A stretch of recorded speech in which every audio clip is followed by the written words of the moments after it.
ನೋಡಿದ್ರೆ ಅವಳನ್ನು ಜೂಜಿಗೆ ಬೇಕಾಗಿ ಒಡ್ತಾ ಇದ್ದವ ಗೊತ್ತುಂಟ. ಅಂತಹ ಜೂಜಿನ ಹುಚ್ಚಿದ್ದವ. ಹಾಗಾಗಿ ಹೇಳ್ತೇನೆ, ನಮ್ಮ ಕುಲದ ಬಗ್ಗೆ ಹೇಳಬೇಡ. ಕಾಡಿನಲ್ಲಿ ಭಿಕ್ಷಾಟನೆ ಮಾಡುವಂತಹ ಭಿಕ್ಷುಕರು ತಿರುಕರು ನಿಮಗೆ ಯುದ್ಧವ. ಗುರುಗಳೇ, ಕಥೆಯನ್ನು ತಿರುಗಿಸ್ಲಿಕ್ಕೆ ಭೀಮನಿಗೆ ನಾನು ಕಲಿಸಿದ್ದೇನೆ. ಆದ್ರಿಂದ ನಾನು ಮಾತಾಡಿದ್ದು ನಡೀತದೆ. ಅವ ಸುಮ್ಮನೆ ಏನಾದ್ರೂ ಒಂದು ಸ್ವಲ್ಪ ಬೊಬ್ಬೆ ಹಾಕಿ ಹೋಗ್ತಾನೆ ಅಂತ ಭಾವಿಸಿದ್ರೆ ಅದೆಲ್ಲ ಮೊದಲಾಯ್ತು. ಹೌದಾ? ಈಗ ನಾವು ಪಕ್ವ ಆಗಿದ್ದೇವೆ. ಹೌದಾ? ಒಮ್ಮೆ ಗದೆಯನ್ನು ಮುಸುಡಿಗೆ ಬೀಸಿ ಮುಖದಿಂದ ಎದುರು ಬಂದ ಹಲ್ಲು, ಮನೆಯಿಂದ ದೊಡ್ಡ ಮೆಟ್ಟು ಕಲ್ಲು ಯಾವತ್ತು ಇರಬಾರ್ದು. ಎತ್ತಿದ ಗದೆಯನ್ನು ಇಳಿಸ್ತೇನೆ.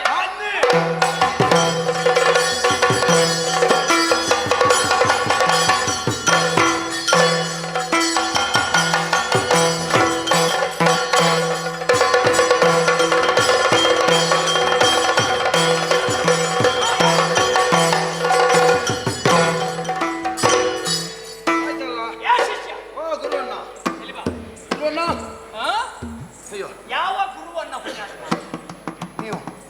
ನೀವು ಗುರುಗಳೇ, ಯುದ್ಧ ನಡೆದಿದೆ. ಹೌದು. ಒಮ್ಮೆ ನೀನು ಬಿದ್ದೆ, ಹೌದು. ಒಮ್ಮೆ ನಾನು ಬಿದ್ದೆ, ಹೌದು. ಹಾಗಾಗಿ ಯಾರು ಗೆದ್ರು ಯಾರು ಸೋತ್ರ ಅನ್ನುವಂತ ವಿಷಯ ಬೇಡ, ಸರಿ ಸಮಾರು. ಹೌದೇನಾ? ನಾವು ಎಂತದಕ್ಕೆ ಸುಮ್ಮನೆ ಬೆವರು ಹರಿಸ. ನಾನು ಅದನ್ನೇ ಕೇಳುದು, ನಾವು ಯಾಕೆ ಸುಮ್ಮನೆ ಹಾರಾಟ ಮಾಡುವುದು? ಈಗ ಆಗುವ ಪ್ರಸಂಗ ಎಂತದು? ಕೃಷ್ಣಾರ್ಜುನ ಕಾಳಗ. ನಾವು ನಾಳೆ ಬೆಳಿಗ್ಗೆ ಪುರಪ್ರವೇಶ ಆಗುವಲ್ಲಿವರೆಗೆ ಬೇಕಾದ್ರೆ ಯುದ್ಧ ಮಾಡುವ. ಈ ಪ್ರಸಂಗಕ್ಕೆ ಭೀಮ ಬಲರಾಮರ ಕಾಳಗ ಅಂತ ದೇವರ ಹಣೆ ಯಾರು ಹೇಳುವುದಿಲ್ಲ. ಕೃಷ್ಣಾರ್ಜುನ ಕಾಳಗ ಅಷ್ಟೇ. ಹಾಗಾಗಿ ಅಂತಹ ಕಾಳಗದಲ್ಲಿ ಪ್ರಮುಖ ಪಾತ್ರ ಯಾರ್ದು ಅಂತ ಕೇಳಿದ್ರೆ ಅವರು. ನಾವು ಎಂತದ್ದು ಮಾಡಿದ್ರು ಕೂಡ ಚಪ್ಪಾಳೆ ಸಿಗುವುದು ಕೃಷ್ಣಾರ್ಜುನರ ಹೊರತು ನಮಗೆ ಸಿಗ್ತದ? ಅಷ್ಟೇ. ಮತ್ತೆ ಯಾರ್ಯಾರ ಹೆಸರು ಬರ್ಲಿಕ್ಕೆ ನಾವು ದುಡಿಯುವುದು ಯಾಕೆ ಅಲ್ವಾ? ಮಾವ, ತಂದದ್ದು ಎಂತದಾದ್ರೂ ಉಂಟೋ? ನೀನು ಬಿಟ್ಟಿದ್ದ ಹೇಳಿದ್ರೆ ಸುದ್ದಿ ಉಂಟು. ಹುಟ್ಟಿನಲ್ಲಿ ಸ್ವಲ್ಪ ಸ್ವಲ್ಪ ದೇಹ ಚೈತನ್ಯಕ್ಕೆ ಪ್ರಚಾರ ಮಾತ್ರ ಬಿಟ್ಟಿದ್ದೇನಂತ ಲೆಕ್ಕ. ಹುಟ್ಟಿನಲ್ಲಿ ನಮ್ಮ ಆತ್ಮೀಯರು ಬರುವಾಗ ಸ್ವಲ್ಪ ನಿನಗೆ ಕೊಡದ್ದು ಎಂತದ ಕೆಲವು. ಬನ್ನಿ ಬನ್ನಿ.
ಧೂರ್ತತೆಯ ಮುಂದುವರಿಸ್ತಾ ಇದೆಯಲ್ವ? ಪ್ರವೃತ್ತಿಯಿಂದ ವಿರೋಧ ಪ್ರಕಟವಾದಾಗ ಶರಣಾಗತನಾಗಿ ವಿಧೇಯನಾಗಬಹುದಾದಂತಹ ಸದ್ಭಾವದ ಪ್ರಾಕಟ್ಯ. ಪ್ರವೃತ್ತಿಯಿಂದ ಅದನ್ನೇ ಮಾಡ್ತಾ ಇದ್ದಿ. ಕುಂತಿಸುತ್ತ ಅಂತ ನಿಮ್ಮನ್ನು ಭಾವದಿಂದಲೇ ಅಂಗೀಕರಿಸಿದಂತಹ ನಾನು ಭಾವನಾಗುವ ಎತ್ತರಕ್ಕೆ ನಿನ್ನನ್ನು ಅಂಗೀಕರಿಸಿದ ನಾನು ನನ್ನದಾದಂತಹ ಅನುಜೆಯನ್ನು ಕೊಟ್ಟು ನೀ ಮದುವೆಯಾಗುವಾಗಲೂ ಪೂರಕನಾಗಿ ಒದಗಿ ನಿಂತ ನಾನು. ಪಾಂಡವರ ಸರ್ವಾಭ್ಯುತ್ಥಾನದಲ್ಲಿ ಪೂರಕನಾಗಿಯೇ ಒದಗಿ ನಿಂತು ನಿಮಗೆ ತೃಪ್ತಿಯನ್ನು ಕೊಟ್ಟಂತಹ ನಾನು. ಅಂತಹ ನನ್ನಲ್ಲಿ ಈ ಕಾಲದಲ್ಲಿ ನೀನು ವಿರೋಧವನ್ನು ಸಾಧಿಸುವುದಕ್ಕೆ ಇದು ಅವಸ್ಥಾಂತರ ಹೇಗಾಗಿದೆ ಅಂದರೆ, ನೀವಾಡಿದ್ದನ್ನು ಸಾಧಿಸುವುದಕ್ಕೆ ಕೃಷ್ಣ ಬೇಕು ಅಂತ ಹೇಳುವ ಕಾಲದಲ್ಲಿದ್ದ ಪಾಂಡವರು ಕೃಷ್ಣನಾಡುವುದನ್ನು ತಡೆಯುವುದಕ್ಕೆ ನಾವು ಸಾಕು ಎಂಬ ಹಂತದ ತನಕ ಬೆಳೆದದ್ದೋ ಪರಿವರ್ತಿತರಾದದ್ದೋ ಅಥವಾ ವಿರೂಪ ಹೊಂದಿದ್ದೋ ಅದನ್ನು ಮಾಡಿ ದಕ್ಕಿಸಿಕೊಳ್ಳಬಲ್ಲೆ ಉದ್ದ ನೀನು ಹೊರಟದ್ದೇ ಹೌದಾದರೆ ಮಾಡಿದ ಸಂಕಲ್ಪವನ್ನು ಸಾಧಿಸುವ ಬಗೆಯನ್ನು ನಾನು ಹೇಗೆ ಅರಿತಿದ್ದೇನೆ ಅಂತ ಬಾಲ್ಯಾದಾರಭ್ಯ ಇಲ್ಲಿ ತೋರಿಕೊಟ್ಟ ನನ್ನ ಛಾತಿ.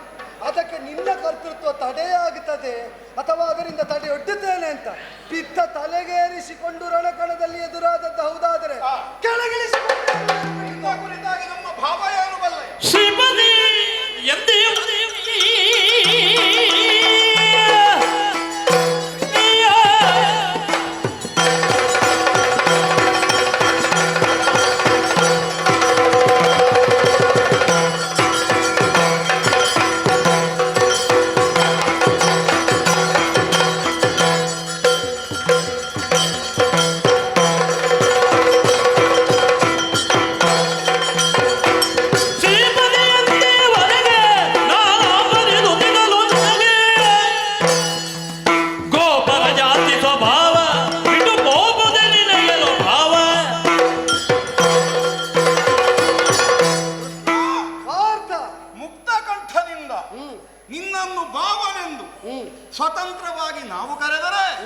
ನಮ್ಮದ್ದದ ಅಪರಾಧವಾದಿ ಕೇವಲ ಬಂಧು ನಂಟತನದ ದೃಷ್ಟಿಯಿಂದ ನಿನ್ನನ್ನು ಕಂಡದ್ದಲ್ಲ. ಮತ್ತೆ ನಮ್ಮ ಅವ್ವೆಯಾದ ಕುಂತಿದೇವಿ ಪಾಂಚಾಲ ನಗರದ ಹೊರವಲಯದಲ್ಲಿರುವ ಕುಲಾಲ ಭವನದಲ್ಲಿ ನಾವಿದ್ದ ಕಾಲಕ್ಕೆ ಆಗಮಿಸಿದ ನಿನ್ನ ಪಾದಪುಡಕ್ಕೆ 5 ಮಂದಿಗಳನ್ನು ಕೆಡಹಾಕಿ ರಕ್ಷಿಸುವ ಹೊಣೆಯನ್ನೂ ನಿನಗೊಪ್ಪಿಸಿದ. ಕೇವಲ ಯಾದವರಲ್ಲಿ ಒಬ್ಬನಾದ ಕೃಷ್ಣನಿಗೆ ಒಪ್ಪಿಸಿದ್ದಲ್ಲ. ಹೌದಾದರೆ ನಿನ್ನ ಅಣ್ಣನಾದ ರಾಮನ ಕಾಲಿಗೆ ಬೀಳಿಸಬೇಕಿತ್ತು. ಅವನು ಇದ್ದನಲ್ಲ ಜೊತೆಗೆ. ನಿನ್ನನ್ನು ಕಂಡದ್ದು ಹೇಗೆ? ಒಬ್ಬ ಗೋಪರ ಜಾತಿಯಲ್ಲಿ ಹುಟ್ಟಿದವ ಅಂತಲ್ಲ, ಈ ಗೋಮಿನಿಯನ್ನು ಸಂರಕ್ಷಿಸುವುದಕ್ಕಿದ್ದವ, ವೇದವನ್ನು ಕಾಯುವುದಕ್ಕಿದ್ದವ, ಬ್ರಾಹ್ಮಣ ರಕ್ಷಕನಿದ್ದ. ಈ ದೃಷ್ಟಿಯಿಂದ ಶ್ರೀಪತಿ ಈ ಗೌರವ ಲಕ್ಷ್ಯದಿಂದ ನಿನ್ನನ್ನು ನಾವು ಕಂಡುಕೊಂಡವರು, ಆರಾಧಿಸಿದವರು. ಪಾಂಡವರದ್ದಾದ ಬದುಕಿಗೆ ಯಾವಾಗ ನೀನು ಪ್ರತ್ಯಕ್ಷವಾಗಿ ಪ್ರವೇಶಿಸಿದೆ, ಆ ಮೊದಲು ಅಪ್ರತ್ಯಕ್ಷವಾಗಿದ್ದಿ ಅಂತ ಅರ್ಥ. ಪ್ರತ್ಯಕ್ಷವಾಗಿ ಪ್ರವೇಶಿಸಿದೆಯೋ ಆಮೇಲೆ ನೀನು ಮುಂಭಾಗದಲ್ಲಿರು, ನೀನು ಮರೆಯನ್ನೇ ಸೇರಿರು, ನಾವು ಕೈಗೊಳ್ಳುವ ಒಂದೊಂದು ಕಾರ್ಯವು ಇದೆಲ್ಲ ಭಗವತ್ ಪ್ರೇರಣೆಯ ಅನ್ನುವಂತಹ ಸಂಕಲ್ಪದಿಂದಲೇ ಕೈಗೆತ್ತಿಕೊಂಡವರು. ನಿನ್ನನ್ನು ಶ್ರೀಪತಿ ಎಂದು ತಿಳಿದೆವು. ನಾವು ಕೈಗೊಳ್ಳುವ ಒಂದೊಂದು ಕಾರ್ಯವು ಶ್ರೀಪತಿ ಎಂದು ಈವರೆಗೆ ಎಲ್ಲವನ್ನು ಅಪ್ರತ್ಯಕ್ಷವಾಗಿದ್ದುಕೊಂಡು ಅವನೇ ನಮಗೆ ಹೇಳ್ತಾ ಇದ್ದಾನೆ. ಯಾವುದೇ ಪರಿಸ್ಥಿತಿಗಳು ಸವನಿಸಲಿ, ಎಲ್ಲವೂ ಕೃಷ್ಣೇಚ್ಛೆಯಂತೆ ಬಂದಿದೆ. ಈ ಭಾವದಿಂದಲೇ ಅಂಗೀಕರಿಸಿದವರು. ಅದಕ್ಕಾಗಿ ಇಂದು ಸಂರಕ್ಷಣೆಗೂ ಹೊರಡಬೇಕಾಗಿ ಬಂತು. ಕೃಷ್ಣ ವಿರೋಧಿ ಅನ್ನುವುದನ್ನು ತಿಳಿದು ರಕ್ಷಿಸುವುದಕ್ಕೆ ಮುಂದಾದದ್ದಲ್ಲ ಅನ್ನುವುದು ಒಂದು ಧ್ವನಿ. ಇನ್ನೊಂದು, ಯಾರು ವಿರೋಧಿ ಎಂದು ಗೊತ್ತಾದರೂ ರಕ್ಷಿಸಬೇಕಾದ ಒಂದು ಅನಿವಾರ್ಯತೆ ನಮಗಿದೆ ಅನ್ನುವುದನ್ನು ನಮಗೆ ಅಲ್ಲಗಡಿಯುವುದಕ್ಕಾಗುವುದಿಲ್ಲ. ಯಾರು ಆರ್ತತೆಯಿಂದ ಬಂದು ಪ್ರಾಣ ರಕ್ಷಣೆಗಾಗಿ ಕಣ್ಣೀರಿಳಿಸಿ ಪರಿಪೂರ್ಣವಾದ ಮನಸ್ಸಿನಿಂದ ಶರಣಾಗತರಾಗ್ತಾರೆ, ಅಂಥವನಿಗೆ ರಕ್ಷಣೆಯನ್ನು ಒದಗಿಸದೆ ಹೋದರೆ ಅವನು ಮಾತ್ರ ಹೊರಟು ಹೋಗುವುದಲ್ಲ, ಯಾವನನ್ನು ಶರಣ್ಯನೆಂದು ಭಾವಿಸಿ ಅವ ಬಂದಿದ್ದಾನೆ ಅವನ ಪುಣ್ಯವನ್ನು ತಕೊಂಡೇ ಹಿಂದೆ ಹೋಗುತ್ತಾರೆ. ಇದು ಶಾಸ್ತ್ರಗಳು. ಯಾವನು ಆಶ್ರಯಕ್ಕಾಗಿ ಬಂದವ ನಮ್ಮಿಂದ ನಿರಾಕರಿಸಲ್ಪಟ್ಟು ಪ್ರಾಣ ಕಳ್ಕೊಳ್ಳುವ ಸ್ಥಿತಿ ಬರ್ತದೆಯೋ ಅವನ ಸಾವಿನ ಹೊಣೆ ಈ ಶರಣ್ಯನನ್ನಿಸಿಕೊಂಡವನು ಸ್ವೀಕರಿಸಬೇಕಾಗ್ತದೆ. ಈ ಪಾತಕ ನಮಗೆ ಬರಕೂಡದು ಅನ್ನುವುದಕ್ಕಾಗಿ ಅಣ್ಣನಾದ ಧರ್ಮಜನ ನಿರ್ದೇಶನದಂತೆ ಗಯನನ್ನು ಸಂರಕ್ಷಿಸುವ ಕಾಯಕದಲ್ಲಿ ನಾವು ಬದ್ಧರಾದೆವು. ಆದರೆ ಈ ನಮನವನ್ನು ಹಿಡ್ಕೊಂಡು ನಮ್ಮಲ್ಲಿ ಹೋರಾಟಕ್ಕಾಗಿ ನೀನು ಒದಗಿ ಬಂದಿದ್ದಿ. ನಿನ್ನನ್ನು ಭೂಮಿಯ ಪರವಾಗಿ ಉಳ್ಳವ ಅಂತ ಭಾವಿಸಿದರೆ ನೀನು ಕೇವಲ ನಂದಗೋಕುಲದ ಗೋಪನಾಗಿ ವ್ಯವಹರಿಸಿದೆಯಾ ಭಾವ? ಇಲ್ಲದಿದ್ರೆ ಯಾಕೆ ನಿನಗೆ ಈ ವಿರೋಧ? ನೀನು ಹೇಗೆ ವ್ಯವಹರಿಸಿದ್ದಿ ಅಂತ ತಿಳಿದು ಅದರಲ್ಲಿ ಬಂದಂತಹ ಪರಿವರ್ತನೆಯನ್ನು ಅರಿತು ನಿನಗೆ ಘಾತವನ್ನೆಸಗಬೇಕು ಅಂತ ಬಂದವ. ಯಾಕೆ ಅಂತಂದ್ರೆ ನಿನಗೆ ಈಗ ಸ್ವಪರ ವಿರೋಧವೇ ಇಲ್ಲ ಅಂತ.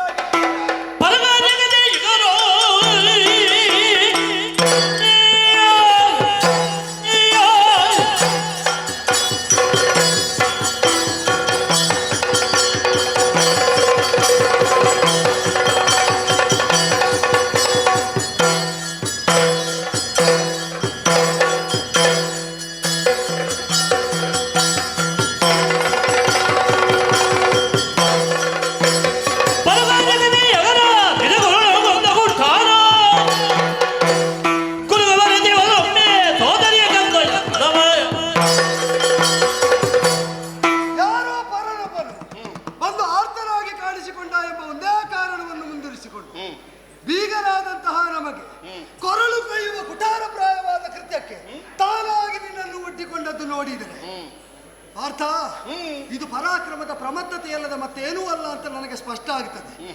ಶರಣಾಗತ ಸಂರಕ್ಷಣೆ ಎಂಬುದು ಕ್ಷತ್ರಿಯ ಧರ್ಮ ಹೌದು. ಯಾವ ಕ್ಷತ್ರಿಯರಿಗೆ? ಕ್ಷಾತ್ರವನ್ನು ಸ್ಫುಟವಾಗಿ ಪ್ರಕಟಿಸುವಂತಹ ನೆಲೆಯಲ್ಲಿ ನಿಂತ ಕ್ಷತ್ರಿಯರಿಗೆ. ಈಗ ಕ್ಷಾತ್ರವನ್ನೇ ಮರೆಮಾಚಿ ವರ್ಷವೊಂದು ಕಳೆದರೆ ಅಜ್ಞಾತದಲ್ಲಿರಬೇಕು ನೀವು, ಹೌದಲ್ಲ? ನಿಮ್ಮನ್ನೇ ನೀವು ಪ್ರಕಟಿಸಲಾಗದ ಅಸಹಾಯಕತೆಗೆ ಒಪ್ಪಿಕೊಂಡವರು ಈಗ ಕೃಷ್ಣಾಭಿರಕ್ಷಿತರಾಗಿದ್ದ ಕಾರಣದಿಂದ ಅವನ ಅಭಿರಕ್ಷೆಯಲ್ಲಿ ನಮಗೆ ಹೊಂದಬೇಕಾದದ್ದನ್ನು ಹೊಂದುವಲ್ಲಿ ನಾವಿನ್ನು ಪ್ರಯತ್ನ ಮಾಡ್ತಾ ಇದ್ದೇವೆ. ಈ ಕಾಲದಲ್ಲಿ ಅನ್ಯರು ಯಾಚಿಸಿದರೆ ಅಥವಾ ದೇಹಿ ಅಂತ ಸೆರಗೊಡ್ಡಿದ್ರೆ ಅವರಿಗೆ ನಮಗೆ ಕೊಡುವುದಕ್ಕಾಗುವುದಿಲ್ಲ ಅಂತ ಅಸಹಾಯಕತೆ ಒಪ್ಪುವುದಕ್ಕೆ ಏನಡ್ಡಿ?